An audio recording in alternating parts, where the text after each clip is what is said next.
ডালে ডালে ঝুলছে সবুজ পেঁপের থোকা। একটু সামনে এগুলোই দেখা মিলবে মাছে ভরা পুকুর, কোথাও আম, কোথাও বাতাবি লেবুর বাগান। একই জায়গায় একসঙ্গে ফল, মাছ ও সবজির এমন আয়োজন যেন গ্রামের বুকে গড়ে উঠেছে সম্ভাবনার এক সবুজ গল্প।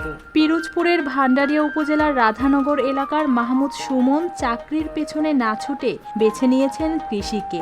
ইউটিউবে কৃষি বিষয়ক বিভিন্ন ভিডিও দেখে শুরু হয়েছিল তার পথ চলা। ছোট পরিসরের সেই উদ্যোগ এখন পরিণত হয়েছে অনেকের অনুপ্রেরণার গল্পে। যে সুন্দর একটি কৃষি প্রজেক্ট করছে, সেখানে প্রায় 400 পেঁপে গাছ রয়েছে। পেঁপে গাছগুলো দেখতে একটু সুন্দর, যে একটি পেঁপে গাছে প্রায় 3 মণ পর্যন্ত পেঁপে আছে।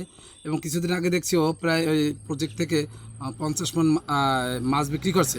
মাত্র 88 শতক জমি নিয়ে শুরু হওয়া এই উদ্যোগ এখন পরিণত হয়েছে প্রায় 5 একর জমিতে। খামারের প্রধান আকর্ষণ ভারতীয় শাহী জাতের পেঁপে। প্রতিটি পেঁপের ওজন 3 থেকে 4 কেজি পর্যন্ত। বাজারে প্রতি কেজি পেঁপে 35 থেকে 50 টাকা দরে বিক্রি হচ্ছে। প্রতিটি গাছ থেকেই বছরে গড়ে প্রায় 3000 টাকার পেঁপে বিক্রি হয়। মাহমুদ সুমন জানান, সব খরচ বাদ দিয়েও বছরে তার 10 থেকে 15 লাখ টাকা লাভ থাকে। আমার যে এখানে যে মাছ এবং কৃষি যে আছে, পেঁপে, আদার্স যে ফসলগুলো আছে, সব মিলাইয়া বাৎসরিকভাবে আমি মনে করি 10 থেকে 15 লাখ টাকা প্রফিট হতে পারে। এখানে বিভিন্ন জাতের মাছ আছে, যেমন তেলাপুয়া মাছ আছে, পাঙ্গাস আছে, কোরাল আছে, আইড় আছে, এবং সাদা মাছ আছে, রুই কাতল, এবং একটা পুষ্করিণীতে আমরা সোনালী কালার যে গুলশা ট্যাংরার ওইটা আর গলদা চিংড়ি চাষ করতেছি। এবং বিভিন্ন জাতের ফলজ গাছ আছে, যেমন সোলম আছে, আম, কাঁঠাল, ডালিম, এরপর হইল আপনার সবেদা, বিভিন্ন জাতের গাছ আছে।